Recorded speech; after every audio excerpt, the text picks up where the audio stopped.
Hello friends, मैं आपका mentor के सिंह और आज फिर हम ईवीएस की एनसीईआरटी देखेंगे। यानी ईवीएस कक्षा 3 की एनसीईआरटी देखेंगे। और कक्षा 3 की एनसीईआरटी के साथ साथ आपको यही पता है कि अभी आपकी कुछ ही टाइम में आपकी पेडागोजी क्लास शुरू होने वाली, और पेडागोजी क्लास आपकी शुरू होगी तो आपको कहीं ना कहीं मैक्सिमम आपकी 10 से 15 क्लास में आपका पेडागोजी का सिलेबस पूरा हो जाएगा। क्योंकि इतना पेडागोजी ईवीएस में टफ पेडागोजी नहीं मानते हम। क्योंकि पेडागोजी जो होती है टफ किसकी है, अगर आप पेपर 2 में यानी कि पेपर 2 के लेके चलो तब वहाँ पर टफ हो जाती है, नहीं तो ना सीडीपी की आपकी पेपर बने।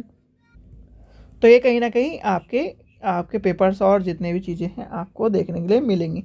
चलिए, तो आज का पेपर यानी कि आज चैप्टर देखते हैं। आज का हमारा 20 चैप्टर तक देख लेते हैं। यानी कि हमने कहाँ तक देख लिए थे, चैप्टर नंबर 20 तक हम कवर कर चुके थे। यानी कि आज हमें देखना है 21, तरह तरह के परिवार। यानी कि तरह तरह के परिवार में आपको देखो परिवार के बारे में ज़रूर पता होना चाहिए। और परिवार के ऊपर क्वेश्चन कई बार आपको देखने को मिलता है। अगर इस पर यानी कि अगर आपको ईवीएस में नहीं मिले, क्योंकि परिवार जो कॉन्सेप्ट है ये बच्चों को समझाना जरूरी है।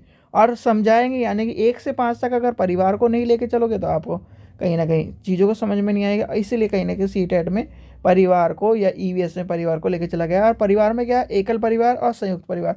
यानी कि एकल परिवार का मतलब ये है कि माँ, पिता और उनके बच्चे, ठीक है। यानी कि एक बच्चा, दो बच्चे, जितने भी हों उनके बच्चे तक, वो क्या होता है, एकल परिवार।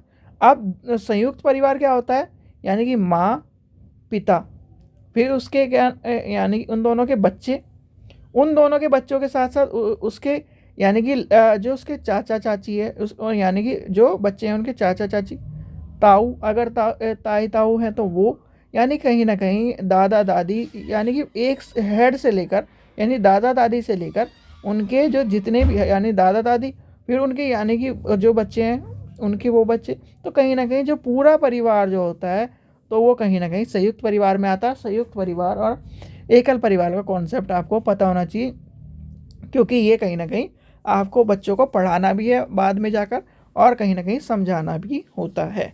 ठीक है बच्चों, चलिए आशा करता हूँ आपको वीडियो पसंद आएगी। वीडियो पसंद आए तो लाइक करें, चैनल को सब्सक्राइब करें, वीडियो को ज़्यादा से शेयर करें। Thank you.